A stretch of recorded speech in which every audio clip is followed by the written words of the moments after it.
Lichens are absolutely wonderful. They add so much colour and texture and integrity to the landscape around us, and the world would look really different if lichens weren't present. Despite their very plant-like appearance, lichens sit within the biological kingdom fungi. But they're a very special type of fungus because what they do is they partner up with either an algae or a photosynthetic bacteria, which we call a cyanobacteria, and only when all of these different life forms come together will you get the formation of a lichen. Just to put that into context, recent genetic studies have shown that fungi as a collective are more closely related to animals and to humans than they are to plants, which is quite remarkable when you look at something like this.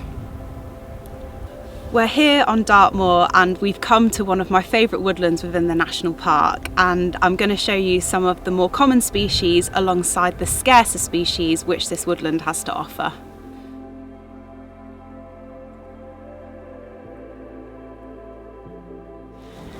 This lichen here is called the string of sausages lichen, or the Latin is Usnea articulata, and it gets its name from these fantastic articulations or constrictions that you get across the lichen body, which makes it look like a string of sausages. As you can see here, this oak tree is absolutely festooned with this species. This is really reflective of the clean and the healthy air that we have here on Dartmoor.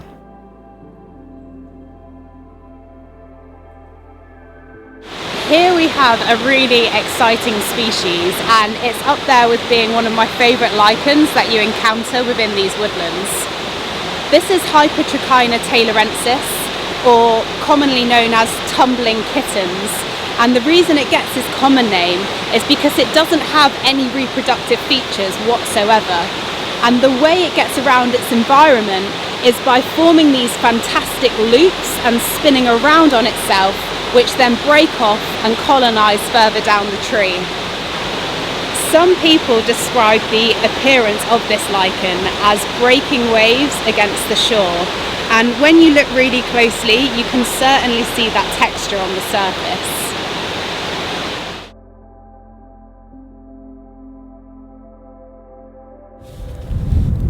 Rocks are a really important habitat within these woodlands because they support species that you wouldn't necessarily get on the trees.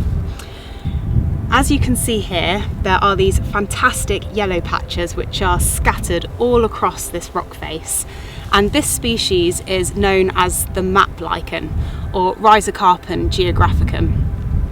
This species has actually been sent up into space, where it was stuck on the outside of a Russian rocket as part of the Biopan project. And as you can imagine, space is a pretty inhospitable place to live, where you've got vacuum conditions, really high levels of UV and solar radiation. And when they brought this species back down to Earth, they looked at it and realised that there wasn't very many changes.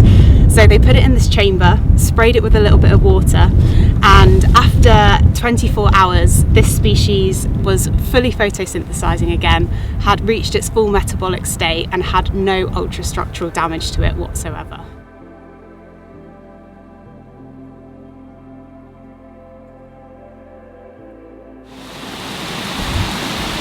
The most important piece of equipment that any lichenologist will use is one of these hand lenses.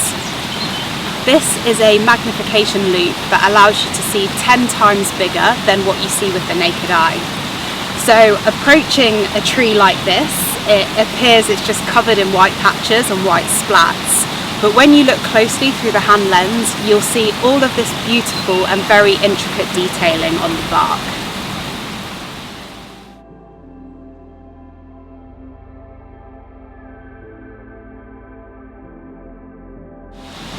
Hazels are such fantastic trees for lichens because they have this really lovely smooth bark, and when you look closely you see these fantastic lichen mosaics covering these hazel stems to the point where there actually isn't any bare bark to look at.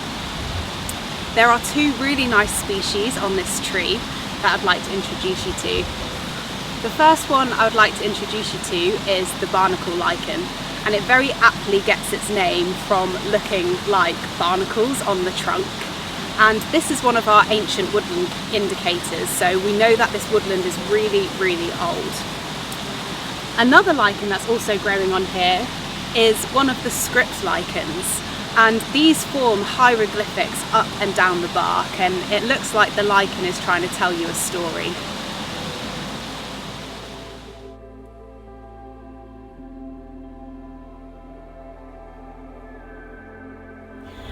I have just found this really impressive leafy lichen, which is called Desperate Dan, or Parmatrema crinitum.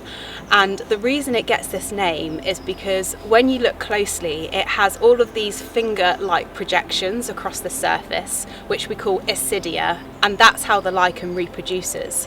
But on the tip of each of the isidia, there are these whisker-like projections, which we call cilia, and they're just so remarkable to look at underneath the hand lens.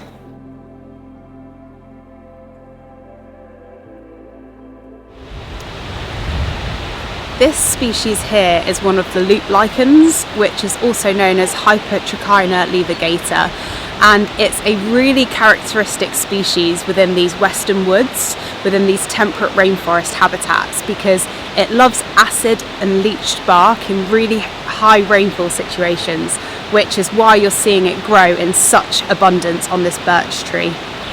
When you look at a distribution map of this species, it's tucked right up against the western seaboard of Britain and Ireland, where we have a really high rainfall and an oceanic climate. You simply will not find this species outside of these woodlands.